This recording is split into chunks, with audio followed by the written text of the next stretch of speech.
C'est parti. Donc ça c'est le modèle ERA, c'est un modèle qui est destiné avant tout aux jeunes, à une nouvelle tendance, aux freestylers, éventuellement à des gens qui ont un petit niveau débutant, qui ont les bases et qui veulent progresser un peu plus vite. Donc le principe de la board, c'est qu'elle est à cambre inversée, c'est un V-rocker, donc si vous regardez bien, en fait la position ici est plus basse que sur les quarts. Donc en fait la cambre est inversée par rapport à une board normale. Donc l'avantage pour une planche de freestyle, c'est qu'elle va déclencher beaucoup plus facilement. Ça va être beaucoup plus facile de s'amuser en flat, sur les box pour faire un peu de jib.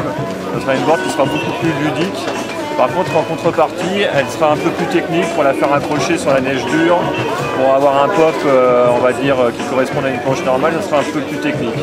Donc c'est une planche qui est destinée essentiellement, on va dire, à des pratiquants de niveau intermédiaire qui veulent progresser, qui font essentiellement du park, du jib, donc des freestylers nouvelle tendance. Éventuellement, après, elle peut servir à des gens qui ont un niveau un peu plus élevé.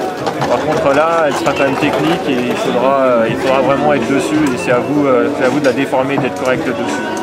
L'avantage du cambre inversé également, c'est que ça rend la planche un petit peu plus polyvalente dans des conditions de neige diverses. Si vous avez une neige qui est un petit peu molle, la planche déjaugera beaucoup plus vite, les réceptions en backcountry seront aussi un peu plus simples qu'avec une cambre normale. Voilà. Donc j'ai testé la ERA 155 de Flo 2011. Donc planche de freestyle assez accessible due à son rocker. Du coup la planche en fait elle va moins accrocher qu'une planche avec un cambre normal. Elle est un peu plus, c'est vraiment une planche de jib, donc elle glisse un peu. Donc ça pardonne beaucoup en virage. On a une planche très joueuse pour le coup. En poudreuse ça passe bien dû au cambre. Là on l'a testé dans la poudreuse, franchement ça déjauge pas mal. Et nous aussi en freestyle en backcountry.